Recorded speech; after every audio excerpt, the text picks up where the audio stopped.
안녕하십니까. 환경기능사를 강의하는 전화택입니다. 이번 시간은 여러분들과 제4절 대기오염 물질에 대해서 공부를 하도록 하겠습니다. 먼저 입자성 물질이에요.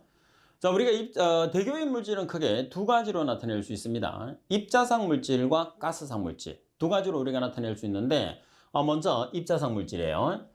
입자성 물질의 특징에 보시면 우리가 입자성 물질이나 가스성 물질은 호흡기를 통해서 여러분들이 호흡을 하게 되거든요. 따라서 호흡기를 통해서 호흡을 했을 때 폐포라는 것은 여러분들 폐 주위를 폐포라고 그래요. 그래서 폐포에 가장 잘 도달할 수 있는 입경이 있습니다.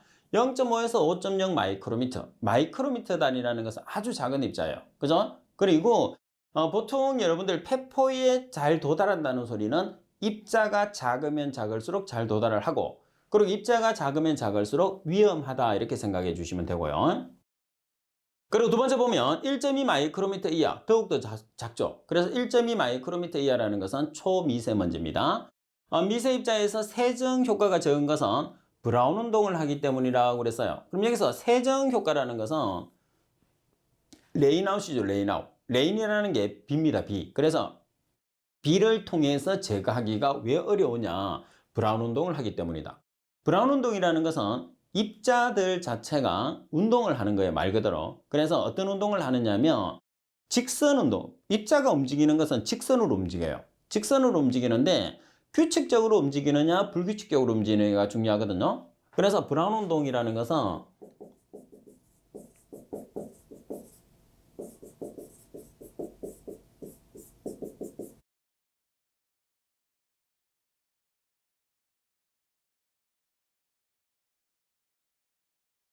불규칙적인 직선 운동을 하는 거예요.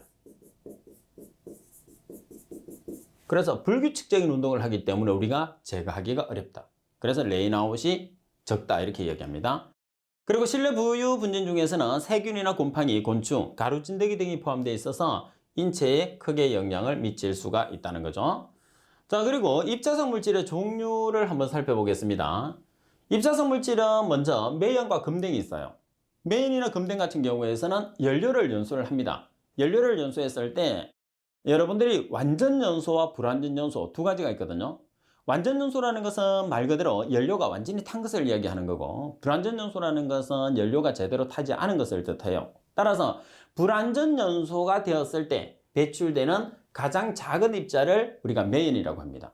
그리고 그 매연이 합쳐져서 뭐라고 하느냐면 금댕이라고 하죠. 그래서 문제 자체에서 보시게 되면 매연이라는 것은 입자의 크기가 1 마이크로미터 이하고, 그리고 금댕이라는 것은 1 마이크로미터 이상이에요. 따라서 매연이 합쳐져서 금댕이 되었다고 보시면 되겠죠. 그리고 세 번째 보면 훈연입니다. 훈연이라는 것은 금속 산화물과 같이 가스성 물질이 성화나 정류, 화학 반응 과정에서 응축됐을 때 주로 생성되는 고체 입자입니다. 우리가 입자성 물질이라고 해서 전부 다 고체 입자는 아니에요. 그래서 입자성 물질은 고체 입자도 있고 액체 입자도 있게 되는 거죠. 그리고 훈연이라는 것은 입자의 크기가 1 마이크로미터 이하의 고체 입자로서 마찬가지 브라운 운동을 하게 됩니다. 그리고 아연과 납산화물의 훈연은 고온에서 휘발된 금속의 산화와 응축 과정에서 생성되는 특징을 가지고 있습니다. 자, 그리고 5번에 보면 안개를 보시게 되면 안개는 여러분들이 습도가 100%짜리입니다. 다시 말해서 순수한 수증기로 구성되어 있다는 소리예요. 그리고 수평 시정 거리가 1km 이하, 우리가 볼 수 있는 시야가 1km 이하고 우리가 물이기 때문에 색깔을 가지지 않습니다. 무색이에요. 그리고 여러분들 그 안개에 산성 물질이 녹아 들어가게 되면 산성 안개라는 표현도 쓰게 되겠죠. 그래서 요즘은 산성비, 산성 안개 이런 내용들이 상당히 많이 있어요. 그리고 7번, 8번에 여러분들이 보시게 되면 7번에 보시면 PM10, 8번에 보면 PM2.5라고 표기를 하는데, 여기서 PM이라는 것은 여러분들 미세먼지를 뜻합니다. 미세먼지를 뜻하고 10이라는 것은 입자의 크기가 10 마이크로 이하를 뜻해요. 반면에 2.5라는 것은 2.5 마이크로미터 이하를 뜻합니다. 그래서 PM10이라는 것은 입자의 크기가 10 마이크로미터 이하, PM2.5라고 하면 입자의 크기가 2.5 마이크로미터 이하인 미세 입자를 뜻하는 거죠. 그래서 입자가 작으면 작을수록 폐포에 여러분들 그 침투율이 훨씬 크다. 그 다음에 입자가 작은 것들은 어떤 특징을 가지고 있느냐면 부착성을 가지고 있다는 거죠. 부착성을 가지고 있다는 것은 폐포에 여러분들 붙게 되면 다시는 바깥으로 나오기가 힘들다. 그래서 피해를 많이 준다. 이렇게 생각을 하고 계시면 됩니다. 14번 문제 보면 다음 대기오염 물질 중에서 물리적 상태가 다른 하나는, 여기서 물리적 상태라는 것은 여러분들 대기오염 물질을 입자상 물질과 가스상 물질로 나타낼 수 있거든요. 그래서 입자상 물질을 나타내느냐 아니면 가스상 물질을 나타내느냐가 물리적 상태예요. 자, 가번에 먼지는 더스트니까 입자상 물질이죠. 나번에 매연 입자성 물질입니다. 다음에 금댕 입자성 물질이에요. 반면에 황산화물이라는 것은, 황산화물은 주로 아황산가스나 SO3, 황산가스 이런 종류들을 이야기하기 때문에 가스상 물질이에요. 그래서 갑은, 납은, 답은 입자성 물질, 반면에 랍은 가스상 물질이니까 물리적 상태가 다른 것은 황산화물이라고 보시면 되겠죠. 그리고 15번 인체의 폐포에 가장 침착률이 쉬운 입자의 크기는, 보통 폐포의 침착률이 가장 큰 것들은 0.5에서 5마이크로 입자가 상당히 작은 것들을 뜻한다고 그랬어요. 그래서 나번이 정답이 됩니다. 그리고 두 번째 보시면 가스성 물질입니다. 그래서 가스성 물질 같은 경우에서는 어떤 우리가 그 원리에 의해서 발생을 하느냐면 물질이 연소나 합성, 분해되어서 발생을 하는데 물리적인 성질에 의해서 발생하는 기체성 물질을 이야기를 합니다. 따라서 여러분들이 설명상에서 가스성 물질은 물리적 성질에 의해서 발생된다는 건데 가장 대표적인 가스가 황산화물이에요. 황산화물이라는 것은 지금 여러분들이 연료 중에 S라는 성분이 포함되어 있어야지 발생할 수 있는 물질이에요. 그래서 연료 중에 S라는 물질이 포함되어 있으면 어떤 물질이 나오느냐면 SO2와 SO3가 나오죠. 왜? 연소라는 것은 산소하고 결합하는 것을 연소라고 그래요. 따라서 이렇게 발생원에서 바로 배출되는 물질을 우리가 몇 차성 물질이라고 했어요? 1차성 물질이라고 했어요. 그리고 여기서 SO2는 다시 산소하고 대기 중에 있는 산소와 결합해서 SO2를 만들어줘요. SO3를. 그럼 SO3는 몇 차성이 되느냐면 2차성이 되는 거죠. 그리고 다시 SO3는 공기 중에 있는 수증기하고 결합해서 H2SO4라는 황산가스를 만들어줘요. 그럼 이렇게 발생하는 황산가스는 몇 차성이냐? 2차성이 되는 거죠. 그런데 여러분들이 잘 보시면 SO3 같은 경우에서는 1차성으로 발생하는 SO3와 2차성으로 발생하는 SO3가 있어요. 그래서 SO3는 1차도 되고 2차도 된다고 그래서 1, 2차성 물질이다. 이런 식으로 우리가 구별하는 거죠. 그래서 대기오염 물질은 1차성 물질, 2차성 물질, 1, 2차성 물질로 구별을 할 수가 있는 거예요. 자, 그럼 내용으로 들어가 보겠습니다. 우리가 황산화물을 먼저 보시게 되면 황산화물을 총칭해서 여러분들 X를 붙이시면 돼요. 그래서 SOX라고 우리가 붙이게 되면 황산화물을 총칭해서 이르는 말입니다. 자, 어떤 종류가 있느냐? 황산화물은 SO2, SO2는 아황산가스 또는 이산화황이라 하죠. 그리고 SO3는 삼산화황, 그리고 H2SO4는 황산, H2S는 황화수소, CS2는 이황화탄소예요. 그래서 S로 구성된 물질을 황산화물이라고 한다. 이렇게 보시면 됩니다. 그리고 두 번째 황산화물 중에서 그 양이 가장 많이 존재하는 것은 H2S라는 황화수소예요. 그래서 전체의 한 80% 이상을 차지할 정도로 그 양이 상당히 많습니다. 그리고 세 번째, 전 세계의 황화물 배출량 중에서 인위적인 배출량과 자연적인 배출량이 있는데 인위적인 배출량이라는 것은 주로 연료에 의해서 발생하는 배출량, 그리고 자연적인 배출량이라는 것은 말 그대로 자연적으로 발생하는 거예요.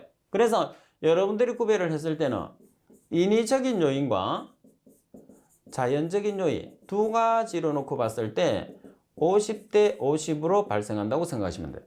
요즘은 보면 인위적인 요인보다는 자연적인 요인이 모든 오염 물질이 절대적으로 배출이 돼요. 절대적으로 배출이 되는데 황산화물만 인위적인 요인과 자연적인 요인을 비교해 봤을 때 50대 50. 그만큼 연료를 황이 포함되어 있는 화석연료를 많이 사용한다는 그런 뜻이 돼요. 그리고 일반적으로 황의 함량이 가장 많이 포함되어 있는 것은 고체연료입니다. 그리고 액체연료, 기체연료가 가장 작죠. 따라서 고체연료의 가장 대표적인 게 석탄이 되니까 석탄의 황분이 가장 많이 함유되어 있다고 우리가 볼 수 있는 거예요. 자, 그리고 5번에 보면 황산화물은 섬유의 인장 강도를 가장 크게 떨어뜨리는 대기오염의 원인이라고 그랬어요. 인장 강도라는 것은 뭐냐면 섬유를 부식시키는 물질이다 이렇게 보시면 되겠고요.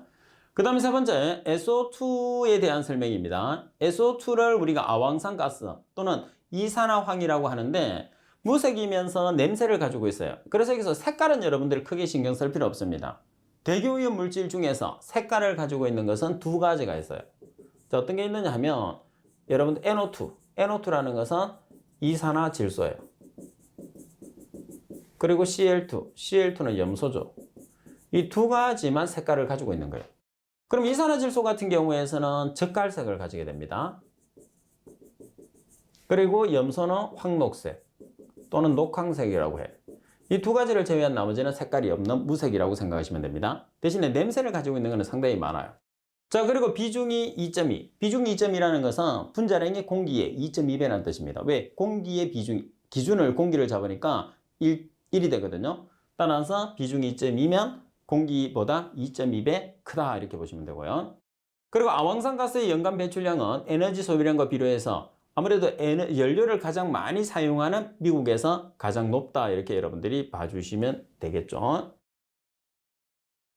자, 그리고 여러분들 식물에 미치는 피해를 보시게 되면 식물의 잎맥 사이 반점이 생기고 표백력이 강하고 대부분의 식물에 피해를 준다고 그랬어요. 그리고 식물에 미치는 영향은 급성이나 만성, 그리고 잎 뒤쪽 표피 밑의 세포가 피해를 입기 시작해서 주로 백화 현상에 의해서 맥간 반점을 형성을 한다고 그랬어요. 자, 그럼 여기서 중요한 내용은 지표식물입니다. 여러분들 지표식물은 상당히 시험에 잘 나와요. 지표식물이라는 것은 약한 식물입니다. 따라서 아황산가스에 약한 식물은 자주개나리를 다른 말로 알팔파라고 합니다. 알팔파. 그리고 보리, 참깨, 담배가 있어요. 그리고 강한 식물로서는 양배추나 무궁화, 옥수수. 그래서 여러분들 지표식물은 꼭 기억을 하도록 하시고 자주개나리는 알팔파라는 거.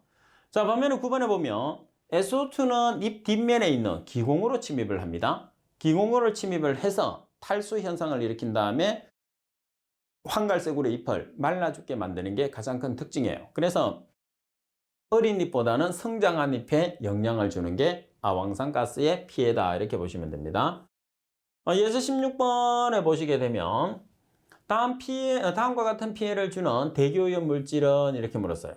식물에 미치는 영향은 급성이나 만성, 잎 뒤쪽 표피 밑의 세포가 피해를 입기 시작하며 보통 백화 현상에 의해서 맥간 반점을 형성한다고 그랬어요. 자, 그런 다음에 지표식물로 어떤 물질이 있느냐 하면 지표식물로 자주개나리, 보리, 참깨, 담배가 있어요.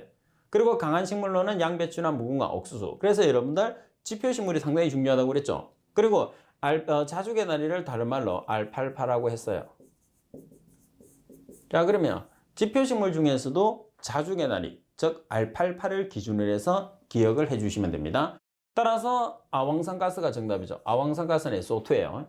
반면 일산화탄소는 CO, 오존이라는 것은 O3, 그리고 불화수소가스는 HF. 따라서 가번이 정답이 됩니다. 그리고 두 번째, 질소산화물에 대해서 살펴보겠습니다. 질소산화물 같은 경우의 발생도 자동차나 공장의 연돌에서 배출이 되는데 질소산화물 같은 경우에서는 연료 자체가 완전 연소했을 때 배출되는 가장 대표적인 물질이에요. 자, 그리고 특이한 것은 뭐냐면 대부분의 오염 물질은 연료 중에 그 성분이 포함되어 있어야지 발생을 해요. 예를 들어서 아황산가스가 발생하려고 하면 연료 중에 S라는 황성분이 포함되어 있어야지 배출된다는 거예요. 자, 그런데 질소산화물 같은 경우에서는 연료 중에 질소 성분이 포함되지 않아도 배출된다는 게 가장 큰 특징이죠. 그 이유가 뭐죠? 우리가 연료를 연소를 시켰을 때 연료와 뭐가 조합이 돼야 되죠? 공기가 조합이 되어서 완전 연소가 되는 거죠. 그래서 그 연료용 공기를 공급을 했을 때 공기의 주성분이 뭐가 되는 거죠? 질소가 79%, 산소가 21%예요. 그래서 질소는 연소에 참여를 하지 않고 들어갔다가 산소하고 결합해서 나오는 그런 형태가 되는 거죠. 그래서 연료 중에 함유되어 있지 않더라도 가장 많이 배출되는 게 질소다 이렇게 볼 수가 있어요. 따라서 주로 이제 자동차에서 많이 배출되는데 자동차 배기관이나 공장 연돌에서 바로 배출되는 물질이 뭐냐면 NO하고 NO2예요. 그럼 NO하고 NO2는 몇 차성이 되느냐면 당연히 1차성이 되는 거죠. 반면에 NO가 산소하고 결합을 해서 NO2가 만들어집니다. 그럼 이 만들어지는 NO2는 2차성 물질이 되는 거예요. 그리고 NO2는 공기 중에 있는 수증기하고 결합해서 HNO3라는 질산가스가 만들어지죠. 그럼 질산가스는 2차성 물질이죠. 그러면 무조건 1차성 물질 아니면 2차성 물질, 그리고 1차도 되고 2차도 되는 것을 1, 2차성 물질이라고 해요. 그러면 여러분들이 1차성 물질 중에서 NO2, 2차성 물질 중에서 NO2, 그래서 NO2는 1차도 되고 2차도 되는 물질이라고 해서 1, 2차성 물질이다. 이렇게 우리가 표현을 할 수가 있습니다. 자, 특징을 보겠습니다. 첫 번째 질소산화물, NOx를 우리가 질소산화물을 총칭해서 이야기하는데 주로 NO 일산화질소, NO2 이산화질소, HNO3 질산, N2O 아산화질소 등을 이야기를 합니다. 그리고 두 번째, 전 세계 질소화물 중에서 인위적인 질소화물의 배출량은 자연적인 배출량의 10% 정도. 다시 말해서 우리가 황산화물 같은 경우에서는 인위적인 요인과 자연적 요인으로 발생하는 황산화물이 50%대 50%로 거의 비슷하다고 그랬어요. 그런데 질소산화물 같은 경우에서는 인위적으로 발생하는 요인이 자연적으로 발생하는 요인의 10%가량밖에 안 돼요. 그러면 절대적으로 많은 양을 차지하는 게 뭐라는 소리죠? 자연적으로 발생하는 요인이 절대적으로 많다는 그런 뜻입니다. 그리고 세 번째, NOx의 인위적인 배출량 중에서 거의 대부분은 어디서 발생하느냐면 자동차와 연료의 연소 과정에서 가장 많이 배출됩니다.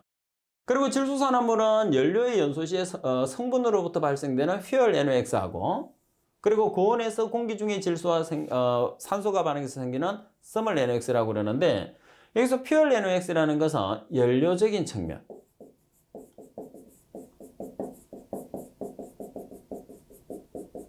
연료적인 측면의 NOx라고 해요. 그리고 서멀 NOx라는 것은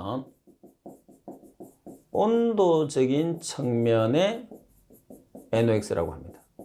다시 말해서 연료적인 측면이라는 것은 연료 중에 질소가 포함되어 있으면서 배출되는 경우예요. 반면에 온도적인 측면의 NOx라는 것은 여러분들이 연료를 완전 연소시키기 위해서는 고온 연소를 시키죠. 그래서 고온에서 질소산화물이 많이 나온다고 그랬습니다. 따라서 온도적인 측면에서 NOx 이렇게 두 가지가 배출이 되죠. 반면에 5번에서 설명하고 있는 내용은 뭐냐면 우리가 서모그는 두 개가 있다고 그랬죠. 그 중에서 광화학 서모그라는 2차성 서모그 같은 경우에서는 주로 자동차에서 배출되는 질소산화물과 그리고 자동차에서 배출되는 올리핀계 탄화수소가 태양의 자외선과 반응을 하면 광화학 반응이 일어나죠. 따라서 그 광화학 반응에 의해서 생성되는 물질이 주로 오존이나 PAN인데 그 오존이나 PAN에 의해서 발생하는 서모그가 2차성 서모그예요. 따라서 2차성 서모그를 설명을 하고 있는 내용이 됩니다. 그리고 세 번째, 일산화질소입니다. 일산화질소는 NO예요. 고온의 연소 과정에서 화염 속에서, 화염이라는 것은 불꽃입니다. 불꽃 속에서 주로 생성되는 질소산화물은 90% 이상이 NO라고 그랬어요. 그래서 고온 과정에서 발생되는 물질이 NO하고 NO2거든요. NO라는 일산화질소와 NO2라는 이산화질소가 발생을 하는데 그때 발생되는 NO와 NO2의 비가 90대씩으로 절대적인 양을 차지하고 있는 게 NO라는 뜻입니다. 그리고 NO는 연소 시에 배출되는 무색의 기체로 물에 매우 난용성이라고 그랬어요. 여기서 난용성이라는 것은 물에 거의 녹지 않는다는 그런 뜻입니다. 그리고 혈액 중에 헤모글린과의 결합력이 산소 운반 능력을 감소시키는 물질이에요. 그래서 NO 같은 경우에서는 CO에 비해서 헤모글로빈과 결합력이 1000배, 보통 우리가 이제 수백 배라는 말을 쓰는 거죠. 그만큼 헤모글로빈과의 결합력이 뛰어나다는 소리예요. 그럼 여러분들이 여기서 헤모글로빈과의 결합력을 보시게 되면 먼저 O2HB, 산소하고 헤모글로빈하고 결합한 형태예요. 그래서 옥시 헤모글로빈이라고 합니다. 그리고 CO와 헤모글로빈하고 결합한 형태, 카르복시 헤모글로빈이라고 그래요. 그리고 질소 화합물이 헤모글로빈하고 결합한 형태, 변성 헤모글로빈 또는 니트로소 헤모글로빈이라고 하는데 헤모글로빈하고 결합하는 능력은 질소 화합물이 가장 빨라요. 그리고 CO입니다. 가장 낮은 게 산소예요. 그러면 헤모글로빈의 역할이 뭐냐? 이 헤모글로빈이라는 역할은 헤모글로빈을 HB라고 표기하는데 헤모글로빈의 역할은 산소가 O2죠. 그래서 산소를 운반하는 역할을 하게 되는 거예요. 그러면 여러분들이 여기에서 산소에 비해서 CO가 몇 배 정도 헤모글로빈과 결합력이 강하냐? 210배. 그리고 CO에 비해서 질소 화합물이 몇 배 정도 강하냐? 수백 배.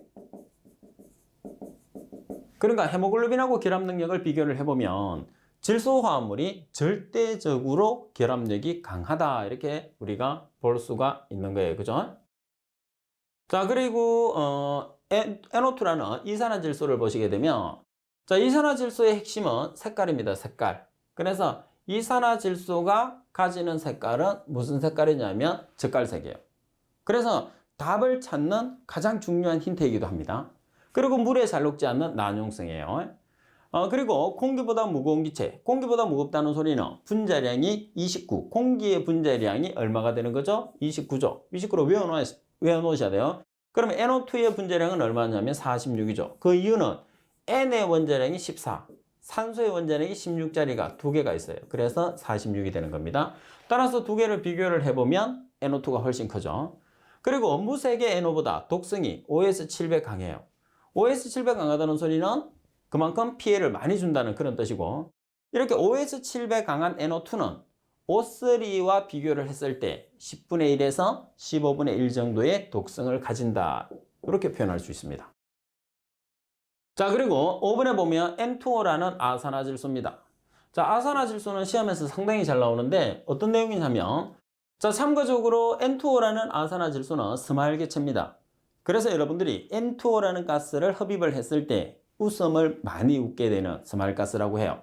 그러면 중요한 내용은 뭐냐면 N2O라는 아산화질소 또는 아산화질소라고도 하고 또는 일산화이질소라고도 해요. 왜 일산화이질소라고 하느냐면 산소가 한 개고 질소가 두 개이기 때문에 일산화이질소라고 하는 거예요. 그래서 대륙권에서 미치는 영향과 성층권에서 미치는 영향 두 가지로 우리가 표현을 해 주셔야 돼요. 그러면 여러분들이 먼저 대륙권에서는 온도를 상승시키는 온실가스로 작용을 합니다. 반면에 성층권에서는 오존층을 파괴시키는 오존층 파괴 물질로 작용을 하게 돼요. 그래서 꼭 기억을 하세요. N2O라는 물질은 대륙권에서는 온실가스, 성층권에서는 오존층 파괴 물질로 작용하는 물질이다. 자, 그리고 NH3라는 암모니아가 있어요. 암모니아 같은 경우에서는 질소 화합물 중에서 유일하게 알칼리성을 나타내는 물질입니다. 20도씨에서 8.8기압에서 액화되어서 0.2, 마이너스 77도씨, 비등점, 끓는 점이 마이너스 33.3도씨 정도가 되고 물에는 잘 녹습니다. 그리고 비료 공장이나 냉동 공장, 색소 제조 공장에서 주로 배출이 되죠. 자, 그리고 여기서 중요한 것은 지표식물입니다. 지표식물을 다른 말로 우리가 약한 식물이라고 하죠. 그래서 약한 식물은 어떤 게 있느냐? 토마토, 해바라기, 메밀이 있다는 거. 그래서 여러분들은 오염물질이 나오면 지표식물에 대한 오염물질은 반드시 숙지를 하고 계셔야 돼요. 그리고 용해도 순수라는 것은 뭐냐면 용해도 순수라는 것은 물에 잘 녹는 순수예요. 그래서 지금 여러분들 시험에서 출제되고 있는 대기오염 물질 중에서 HCl이 가장 물에 잘 녹습니다. 그리고 HF, NH3 순수가 되는 거죠. 자, 그리고 세 번째, 이산화탄소입니다. 이산화탄소라는 것은 CO2를 이산화탄소라고 나타냅니다. 무색이고 묻힙니다. 분자량은 44. 왜 분자량이 44냐? 탄소의 원자량이 10입니다. 산소의 원자량은 16. 16자리가 두 개 있으니까 44가 되는 거죠. 그리고 CO2의 농도가 매년 계절적으로 감소를 거듭하는 이유는 식물 및 토양의 광합성 작용. 그리고 3번에 보면 대기 중의 CO2의 농도는 여름에 감소하고 겨울에 증가하며 북반구에서는 상대적으로 CO2의 농도가 높다고 그랬어요. 그래서 이 두 가지 2번과 3번은 CO2의 정감 상태를 나타내는 거거든요. 그러면 CO2의 정감 상태를 나타내게 되면 항상 광합성이라는 것을 여러분들이 염두에 둬야 돼요. 그래서 광합성이라는 것은 광합성 작용이라는 것은 뭐냐?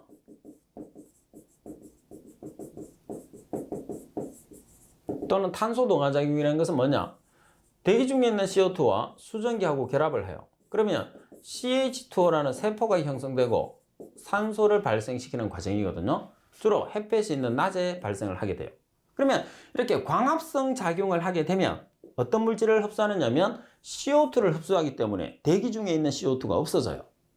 그래서 우리가 CO2의 최대 최소를 나타내보면 CO2의 최대, 최소, 대기 중에 존재하는, 그러면 CO2가 최대로 존재한다는 소리는 광합성 작용을 하지 않는다는 소리입니다.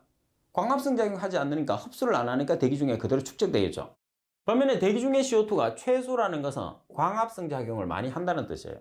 광합성 작용을 많이 하려면 잎이 넓은 계절이 되겠죠. 그래서 광합성 작용이 많이 일어나는 계절은 잎이 넓은 여름이나 봄이 주가 돼요. 반면에 광합성 작용을 하지 않는 경우에서는 잎이 거의 없는 겨울과 가을이 되겠죠. 그래서 겨울이나 가을에는 대기 중에 CO2의 농도가 최대가 되고, 반면에 여름과 봄에는 대기 중에 CO2의 농도가 최소가 된다는 것을 꼭 기억을 하셔야 돼요. 자, 그리고 4번에 관계되는 내용은 뭐냐면 CO2가 배출이 됩니다. CO2가 배출이 되면 50%는 대기 내에 축적이 된다는 뜻입니다. 대기 내의 축적이라는 것은 대기 내에 CO2가 보관이 된다는 뜻입니다. 쉽게 생각해서. 그리고 나머지 50%는 대부분 해양에 축적이 돼요.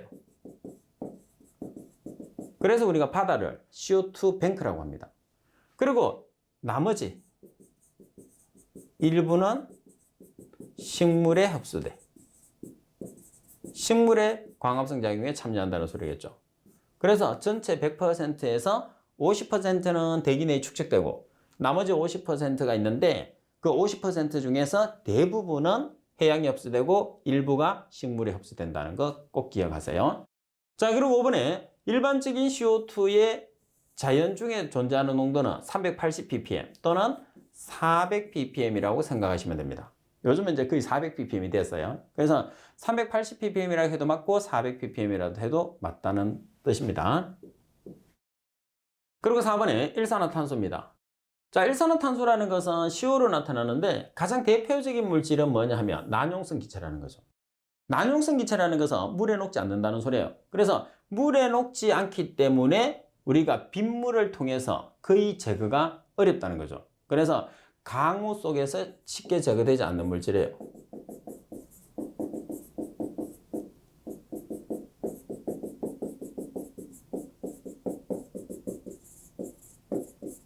그래서 강우 속에서 쉽게 제거되지 않는 가장 대표적인 물질입니다. 그리고 말씀드린 것처럼 헤모글로빈과 결합 능력이 산소보다 210배 빨라요. 그래서 우리가 질식사의 원인이 되는 거죠. 그리고 가연 성분의 불완전전 솥이나 자동차에서 많이 배출되는, 주로 일산화탄소는 불완전 상태에서 가장 많이 배출되는 물질입니다. 그리고 이산화탄소로 산화되기가 상당히 어렵습니다. 다시 말해서 CO가 산소하고 결합해서 CO2가 될 가능성이 거의 없다는 거죠. 그 다음 토양 박테리아의 활동에 의해서 이산화탄소로 산화됩니다. 유일하게 이산화탄소로 전환되는 경우에서는 토양 박테리아에 의해서 이산화탄소로 전환되는 경우가 유일하다, 이렇게 우리가 보시면 돼요. 그리고 인위적인 주배출은 석탄연소나 쓰레기 소각에 의한 것이며 일반적으로 계속 증가 추세에 있다고 보시면 됩니다. 예제 17번에 보면 일산화탄소의 특징으로서 옳지 않은 것은, 일산화탄소라는 것은 CO를 일산화탄소라고 합니다. 가번은 무색무취의 기체이다. 나번에 물에 잘 녹고 CO2로 쉽게 전환된다고 그랬어요. 물에 거의 녹지 않고 CO2로 거의 전환이 안 되죠. 가번에 연료 중에서 탄소의 불완전 연소 시에 발생한다. 라번에 헤모글로빈과의 결합력이 강하다. 따라서 정답은 나번이 정답이 되겠죠. 그리고 18번, 다음 중에서 폐에서 헤모글로빈과 결합하여 카르복시 헤모글로빈을 형성하는 물질은, 여러분들이 카르복시 헤모글로빈이라는 물질 자체를 알고 계셔야 됩니다. 그죠? 그래서 카르복실기를 우리가 CO라고 하거든요. 따라서 카르복시 헤모글로빈이라는 것은 COHB를 뜻하는 거예요. 그럼 COHB니까 여기서 어떤 물질이 결합되어 있어요? CO라는 일산화탄소와 HB라는 헤모글로빈이 결합되어 있는 거죠. 그러면 정답은 뭐가 되는 거죠? 일산화탄소가 정답이 되는 거죠. 그래서 라번의 일산화탄소 CO가 정답. 그러면 가번에 보면 암모니아라는 것은 NH3, 그리고 황화수소라는 것은 H2S, 과산화수소는 H2S. 왜 여기서 답하고 관계없는 내용들을 화학식을 제가 말씀을 드리느냐면 이런 물질들은 언제든지 나올 수 있거든요. 그래서 내가 답은 아는데 예를 들어 화학식을 몰랐을 때 답을 못 찾는 그런 경우도 허다하게 있을 수 있어요. 그래서 제가 설명을 해줬을 때는 그 내용들을 한 번씩만 확인하고 넘어가시면 다음에 이런 문제들이 나왔을 때도 쉽게 답을 찾을 수 있다는 그런 뜻이 됩니다. 그리고 5번에 보시면 올리핀계 탄화수소예요. 자, 올리핀계 탄화수소라고 하면 뭐가 생각나죠? 올리핀계 탄화수소라고 하면 광화학 서모그를 일으켰을 때 참여하는 탄화수소가 자동차에서 배출되는 올리핀계 탄화수소구나 이렇게 생각하시면 되겠죠. 그죠? 그래서 2번이 상당히 중요해요. 올리핀계 탄화수소는 탄화수소 중에서 올리핀계 탄화수소는 광화학 서모그에 적극 반응하는 물질이라고 그랬어요. 그래서 시험상에서 다음 중에서 광화학 서모그에 적극 반응하는 물질은 어느 물질이냐? 올리핀계 탄화수소가 정답이 된다는 거죠. 그리고 올리핀계 탄화수소 중에서 발암성 물질은 3,4벤조피렌입니다. 마찬가지 자동차에서 배출되죠. 그리고 대기 중에서 질소산화물은 광화학 반응을 해서 로스앤젤레스형 서모그를 형성했을 때 올리핀계 탄화수소가 촉매 역할을 하게 된다 이렇게 나와 있어요. 그 다음 6번에 불소 및 그 화합물입니다. 불소라는 것은 F를 우리가 불소라고 해요. 불소는 자연계의 단체로 존재할 수 없다. 자연계의 단체로 존재할 수 없다는 소리는 공기의 구성 성분이 아니라는 거죠. 공기의 구성 성분이 아니에요. 자, 따라서 형석이나 빙정석이나 인광석에 존재하는 게 가장 큰 특징이 됩니다. 그리고 두 번째, HF는 적은 농도에서 피해를 준다. 적은 농도에서 피해를 준다는 소리는 HF를 우리가 불화수소라고 하거든요. 또는 불화수소산 이렇게 이해하는데 HF라는 불화수소가 독성이 강하다는 소리죠. 적은 농도에서 피해를 준다는 소리는. 자, 그리고 아황산가스하고 다르게 아황산가스라는 것은 SO2라는 아황산가스는 성장한 잎에 영향을 많이 주는 반면에 HF라는 물질은 어린 잎, 다시 말해서 새싹에 영향을 많이 주는 게 가장 큰 특징이에요. 그리고 HF는 잎의 끝이 선단이죠. 그래서 선단이라고 하면 어느 부분을 우리가 선단이라고 하느냐면 이 부분이 선단이에요. 그래서 선단으로 참여하는 반면에 우리가 아황산가스라고 하면 잎의 뒷면에 보면 이게 기공이에요. 그래서 기공으로 침투하는 물질은 아황산가스. 반면 잎의 끝으로 침입하는 물질은 HF가 되는 거죠. 그리고 불소의 배출 공업으로는 주로 어떤 공업에서 나오느냐면 알루미늄, 그리고 유리, 화학 비료 공업에서 나오죠. 왜?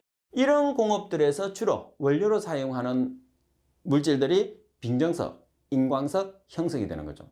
말씀드린 것처럼 불소화합물은 자연계의 단체로 존재할 수 없는 물질이에요. 자연계의 단체로 존재할 수 없으면서 어디에 존재하느냐면 인광석이나 형석이나 빙정석에 존재하니까 이 세 가지 물질을 원료로 사용하는 사업장에서 뭐가 배출된다? 불소가 배출된다는 그런 뜻이 됩니다. 자, 그리고 여러분들 8번에 벤젠 같은 경우에 보면 벤젠은 C가 6개고 H가 6개를 벤젠이라고 하죠. 만성장애로서는 조혈기능이라는 것이 혈액을 조혈기능이라고 그래. 그래서 혈액에 크게 영향을 준다는 거고요. 그 다음 호흡기를 통해서 이제 체내로 흡수가 되겠죠. 그리고 체내에 흡수된 벤젠은 풍부한 피하 조직과 골수에서 고농도로 축적되어서 오랫동안 잔존할 수 있다는 게 가장 큰 특징이 됩니다. 그리고 9번에 보면 다이옥신입니다. 다이옥신이라는 것은 여러분들 1번에 보시면 P10이라는 게 있어요. 자, P12가 뭐냐 하면 P10이라는 것은 폴리클로리네이티드 비페닐이라고 해서 유기염소계 화합물이에요.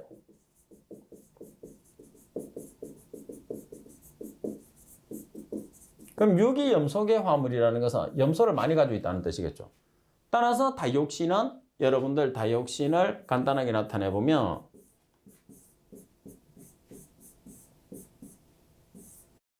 자, 이게 벤젠이에요. 벤젠 고리를 산소로 연결하고 있어요. 그러면 벤젠 주위에 원래는 수소가 있어야 되는데 이 주위에 염소로 결합되어 있는 것을 다이옥신이라고 합니다. 이게 다이옥신이에요.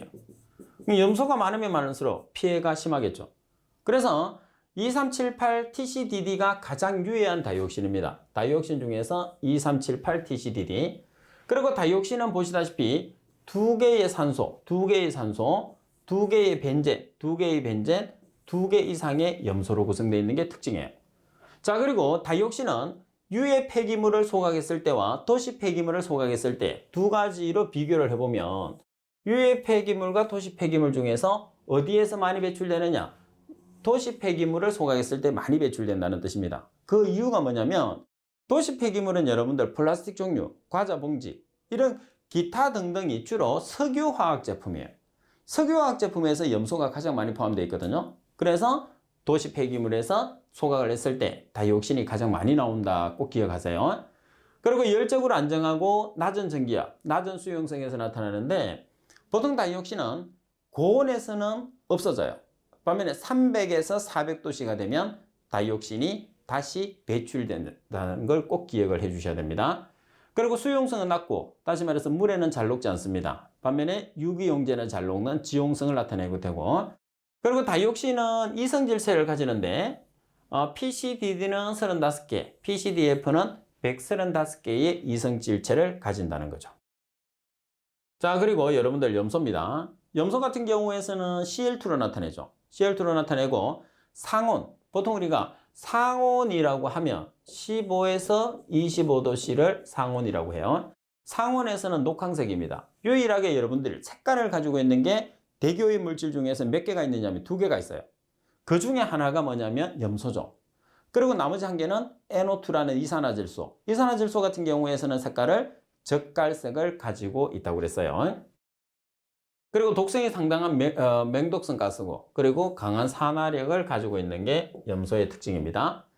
자, 그리고 3번 중금속 물질이에요. 중금속 같은 경우에서는 여러분들이 중금속에 중독됐을 때 야기되는 만성 질환과 그 다음에 발생공업 위주로 한 번씩 체크를 해보시면 되는데, 자, 먼저 수원입니다. 수원 같은 경우에서는 미나마타병, 그리고 또 한 개 반드시 기억을 해야 되는 게 헌터루셀 증후군이 있어요. 그래서 꼭 기억을 하세요. 미나마타병과 헌터루셀 증후군. 그리고 발생공업으로는 재련, 살충제, 온도계, 압력계, 제조업이 있습니다. 그리고 카드뮴이에요. 카드뮴의 CD죠. 가장 대표적인 질환이 이따이병입니다. 그리고 발생공업은 아연 정력업, 도금공업, 합금공업, 안료공업이 있어요. 그래서 특히 여기서 아연이라는 말이 많이 들어가죠. 그래서 아연 정력업이 아주 중요한 포인트가 됩니다. 그리고 네 번째 보면 실내 공간 오염물질 10가지. 우리가 실내 공간 오염물질이라는 것은 말 그대로 실내를 오염시키는 물질이라고 보시면 됩니다.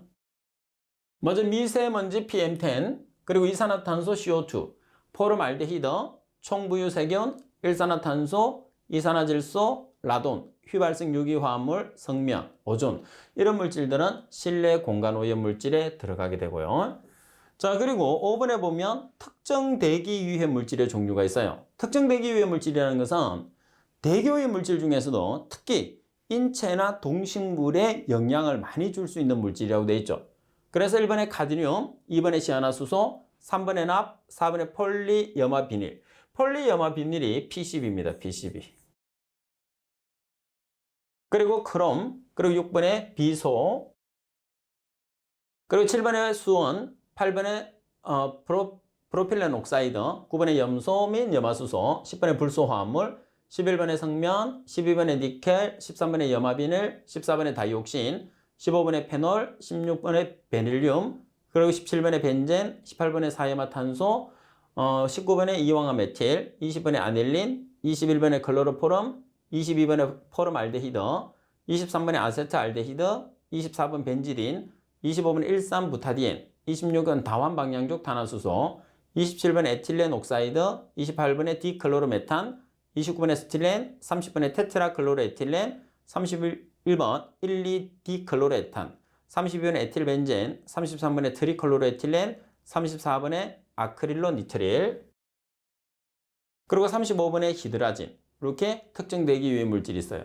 그래서 특정 대기 유해 물질은 여러분들 시험에서도 가끔씩 나와요. 그런데 너무 내용이 많아서 제가 외우라는 소리는 하지 않겠습니다. 자, 문제 유형은 이렇게 나와요. 대기 환경 보전 법규상 특정 대기 유해 물질이 아닌 것을 찾으시오. 가번에 성면, 나번에 시아나수소, 다번에 망간, 라번의 사이마탄소. 그래서 특정 대기 유해 물질에 해당하지 않는 것은 망간이 되니까 답은이 정답이 됩니다. 그리고 여러분들 6번의 실내 오염 물질입니다. 자, 실내 오염 물질 중에서 가장 먼저 라돈. 라돈은 화학식이 알렌을 우리가 라돈이라고 그러죠. 라돈 같은 경우에서는 방사성 물질입니다. 일반의 자연계에 널리 존재하며 무색무취의 기체로 액화되어도 색을 띠지 않는다고 그랬어요. 자, 여기서 여러분들 무색이라는 걸 꼭 기억을 해야 됩니다. 그래서 액화되어도 색을 띠지 않아요. 액화라는 것은 액체화를 시킨다는 소리죠. 온도하고 압력을 이용을 해서. 자, 그러면 무색인데 액화되어도 색을 띠지 않는다는 것은 무색 불변의 법칙. 이렇게 여러분들이 생각하시면 됩니다.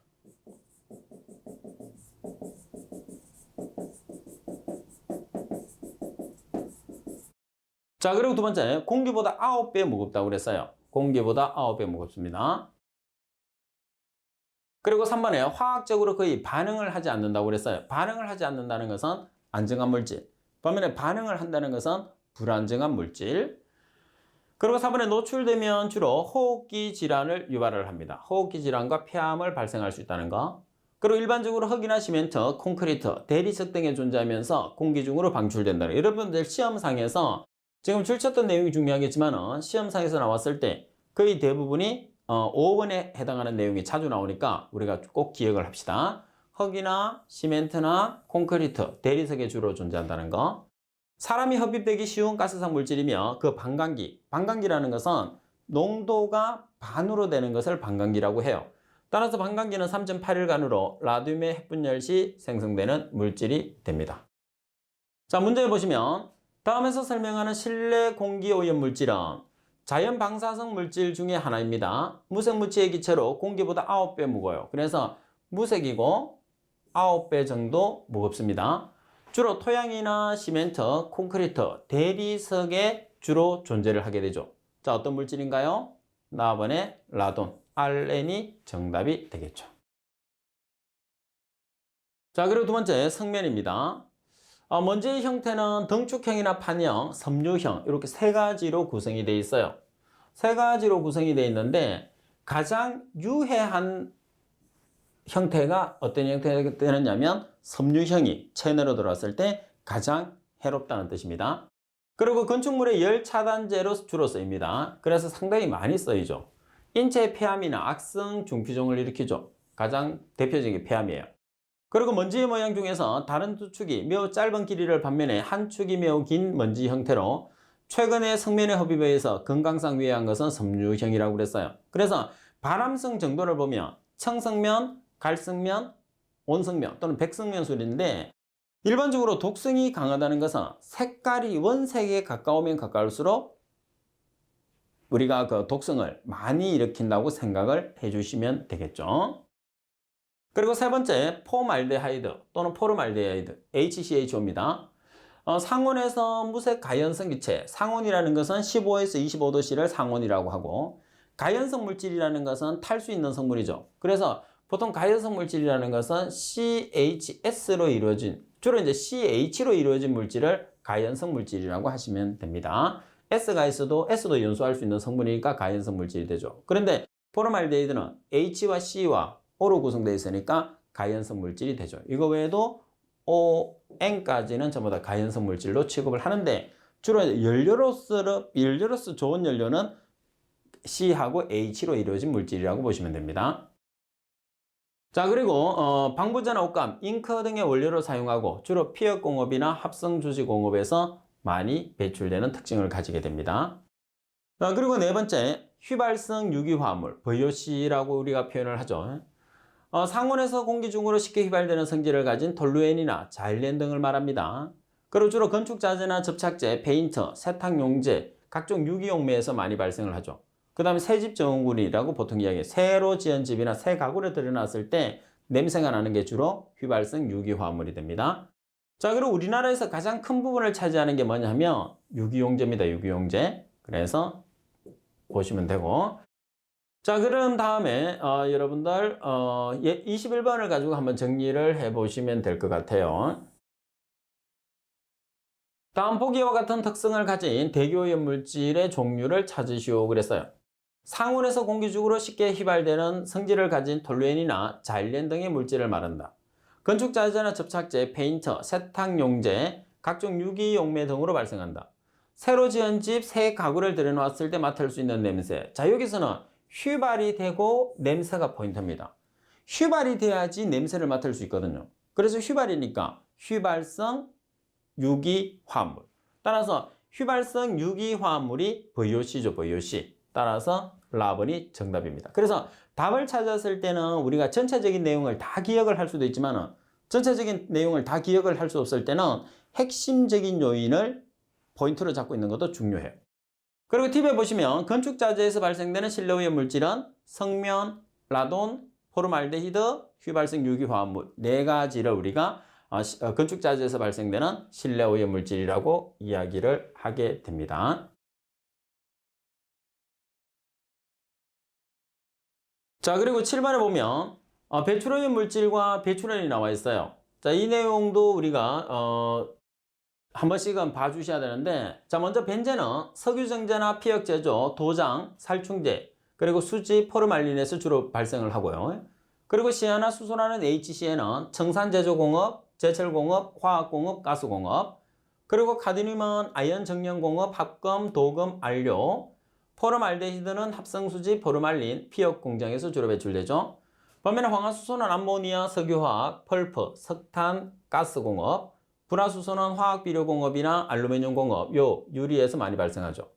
반면에 염화수소는 소다나 활성탄, 금속, 그리고 플라스틱 공업, 염산 제조, 염소는 농약 제조나 화학공업, 소다공업에서 주로 많이 배출이 됩니다. 그리고 브롬은 염료나 의약품, 농약 제조, 페놀은 합성수지, 도장, 타르, 염료공업, 니켈은 석유화학, 석탄, 화력발전소, 성면 제조, 그리고 비소는 안료나 화학, 농약, 의약품이 있어요. 그리고 13번 아황산가스는 주로 화석연료 사용 공장이나 펄프, 용광로에서 나오고 질소산업은 내연기관은 자동차예요. 폭약이고 비료, 필름, 암모니아는 도금이나 냉동공업, 크롬은 피혁, 염색, 시멘트 공업, 납은 인쇄, 동아리, 축전지, 고무가공, 크레용, 에나멜, 그리고 페인트 공업. 반면에 이황화탄소는 비스코스 섬유공업이나 이황화탄소 제조 공정에서 배출이 됩니다. 22번 문제를 보시게 되면 다음 오염 물질 중에서 알루미늄 공업이나 인삼 비료 공업, 유리 공업에서 주로 배출된다고 그랬어요. 그래서 핵심은 알루미늄 그리고 인삼 비료, 유리라고 그러죠. 그러면 불소 화합물이 되니까 HF가 정답. 그리고 23번 대기오염 물질과 주요 발생원의 연결로 가장 적합한 것은 바르게 연결된 것을 찾아라는 소리겠죠. 가번에 보면 납은 비료 및 암모니아 제조, 납은 인쇄나 도가니, 축전지 제조 공장 등에서 배출되죠. 나머지 수원은 알루미늄이나 유리, 알루미늄이나 유리는 주로 불소가 배출되죠. 반면에 수원은 재련공업이나 살충제, 온도계, 압력계 제조에서 나옵니다. 그리고 벤젠은 석유정제나 포름알린 제조, 정답이네, 바르게 된 것. 라번에 브롬은 성면 제조나 니켈이 아니라 염료나 의약품, 농약 제조 공업에서 주로 배출이 됩니다. 자, 오늘은 우리가 여기까지 공부를 할 거예요.